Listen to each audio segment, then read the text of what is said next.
बहुत बड़ी प्लानिंग जो है यहाँ पर ट्रंप की तरफ से की गई थी, लेकिन किस तरीके से फुल प्रूफ प्लान जो है वो अमेरिका की तरफ से बनाया गया वो हम डिकोड करने की कोशिश करते थे। कि पिछले 2 हफ्ते से ट्रंप ईरान को हमले की धमकी दे रहे थे, बार बार अमेरिका की तरफ से हमले की धमकी दी जा रही थी, लेकिन किसी को यह पता नहीं था कि ट्रंप का आखिर प्लान क्या है।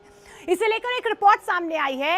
एक आर्टिकल के मुताबिक एलन मस्क का एआई प्लेटफॉर्म ग्रोक ने ईरान पर हमले की सबसे सटीक भविष्यवाणी की थी। इसके अलावा यह भी जानकारी मिल पा रही है कि ईरान पर हमले को लेकर कई एआई प्लेटफॉर्म्स पर सवाल भी पूछे गए थे। जेमिनी ने 4 से 6 मार्च के बीच ईरान पर अटैक का प्रेडिक्शन भी किया था, और इसी तरह क्लाउड ने भी कहीं ना कहीं आशंका जाहिर की थी कि ईरान पर अटैक 7 या 8 मार्च को हो सकता है। इसके अलावा चैट जीपीटी ने पहले 1 मार्च को लेकर भविष्यवाणी की थी, बाद में यह बताया था कि हमला 3 मार्च को होगा। और इन सब के बीच एलन मस्क का एआई प्लेटफॉर्म ग्रोक ने यह बता दिया था कि ईरान पर अमेरिका इजराइल का अटैक 28 फरवरी को होगा, और एक कथित भविष्यवाणी सबसे सही साबित हुई है। और उसके बाद से आप तस्वीरें देख ही पा रहे हैं। ओवर टू यू किशोर।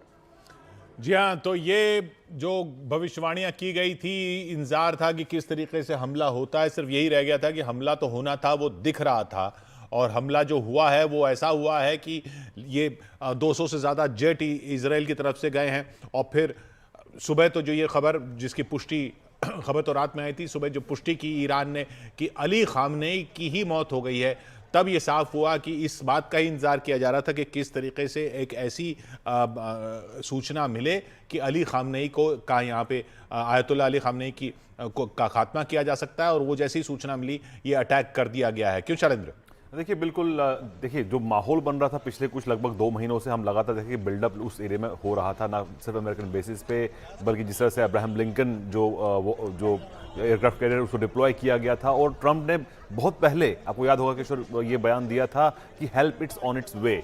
तो जिस टाइम उन्होंने ये बयान दिया था उस वक्त पहले से ही तैयारी चल रही थी। और नेतन्याहू की मुलाकात जब पिछले साल के दिसंबर के महीने में हुई थी मारो लोगो में, जहां पर राष्ट्रपति ट्रंप का घर है, उस रिजॉर्ट में मुलाकात हुई थी, माना जा रहा उसी वक्त इस पर तैयारी शुरू हो चुकी थी। और जिस तरह से डिप्लॉयमेंट की गई और समय के साथ साथ ना सिर्फ डिप्लॉयमेंट की गई बल्कि बातचीत का दरवाजा भी खुला रखा गया। लेकिन कहीं ना कहीं अब जो रिपोर्ट सामने आ रही है अमेरिकन मीडिया के हवाले से, उसमें कहा जा रहा है कि जो नेगोशिएशन टेबल पर बातचीत हो रही थी उससे अमेरिका खुश नहीं था। इसलिए 2 दिन पहले, इस हमले से एक दिन पहले, अमेरिकी राष्ट्रपति ट्रंप ने कहा था कि मैं इस बातचीत से खुश नहीं हूं, I am not happy whatever is going on between the 2 sides. तो ऐसे में ये लगभग तय था कि अगर बातचीत विफल होती है तो सीधे तौर पर अटैक होगा। और वो अटैक हुआ, जिसका बिल्डअप भी किया जा रहा था, अमेरिका पूरी से तैयार था। लेकिन पहले जो शुरुआत जब आई अटैक की खबर की, उस वक्त ये बताया जा रहा था कि अटैक जो है इजराइल की तरफ से हुआ, लेकिन बाद में क्लियर हो गया ये इजराइल और अमेरिका का ज्वाइंट ऑपरेशन था। और अभी भी वो ज्वाइंट ऑपरेशन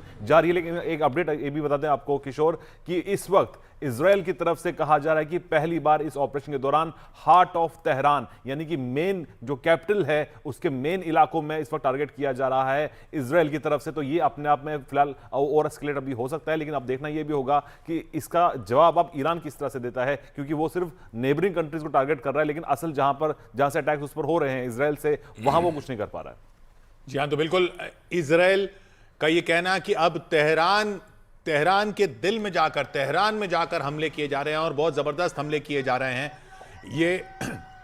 और ईरान क्या कर रहा है कि ईरान जो पड़ोसी देश हैं उसके, जहां पर अमेरिकी बेसिस हैं, वहां पर हमला कर रहा है, जिनमें ओमान भी शामिल है।